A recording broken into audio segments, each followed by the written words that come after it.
Hello, in this video I'll be discussing Ant-Man, the first film, and how Dr. Pym treats his daughter, Hope. You've probably seen it, but Ant-Man is about this amazing suit that enables the wearer to shrink down to a tiny size, like the size of an ant, and retain their strength. Dr. Pym created it, but his protege has stolen some of that technology, so he enlists a random cat burglar dude to steal it back.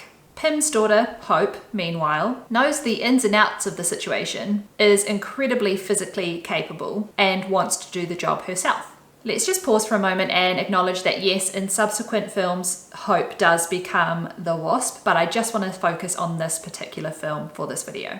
Pym and Scott are preparing for the mission when Hope comes in, begging her father to let her be the one to wear the suit and do this job. She's got completely valid reasons, but Pym just yells in her face, "No," and she leaves the room. After she walks away, Scott questions Pym about why he won't allow Hope to do it. He gives this emotional story about how Hope used to look at him like he was the greatest man in the world, and that now she only looks at him with disappointment. He urges Scott to be a hero so that he can save his daughter's world. These men are defining successful fatherhood as being heroes, as being able to do something big and grand to make their daughters proud. Later, Hope and Pym have a conversation about what happened after her mother's death. Hope is vulnerable to him and says, you know, I needed my dad. And at the time, she was only 7 years old.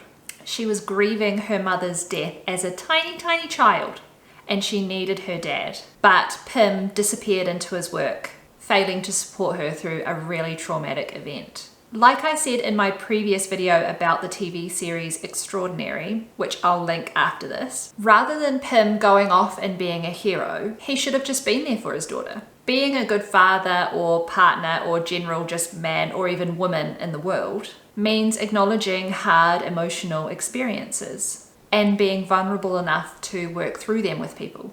Guiding your 7-year-old little child through what would have been a horrifically hard experience to process. Not only have they lost their mother, you've lost the love of your life, your partner. Guiding her through that would have been impossibly tough.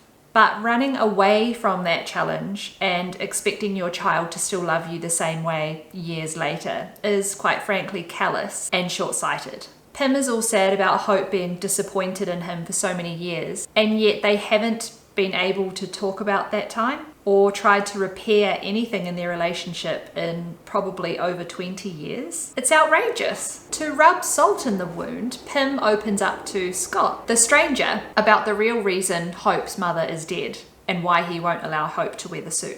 He comes across as noble and protective, but really he's validating Scott's interest in the situation over his relationship with his daughter or his daughter's needs. He thinks it's appropriate to share the truth with Scott because Scott's a father too, so he'll get it. He knows that Scott will be sympathetic, and it's kind of a tactic to encourage Scott to take on the mantle of being Ant-Man. Again, Pym needs a good long talk with his daughter, probably some therapy, and a willingness to own up to his shitty behavior. I just wish there were more stories out there about guys who stuck around, guys who were just dads, who did the day in, day out, where he talked with the people in his life about the experiences they were going through and actually just listened without trying to solve problems, who was secure enough in his own identity to be vulnerable with those people when he needed help too. If you know any stories like this, please share them below. If you liked this video, please like and subscribe to my channel, as it really helps motivate me to keep going with this kind of work and also enables me to continue making these videos. Thank you so much. I'll see you in the next one.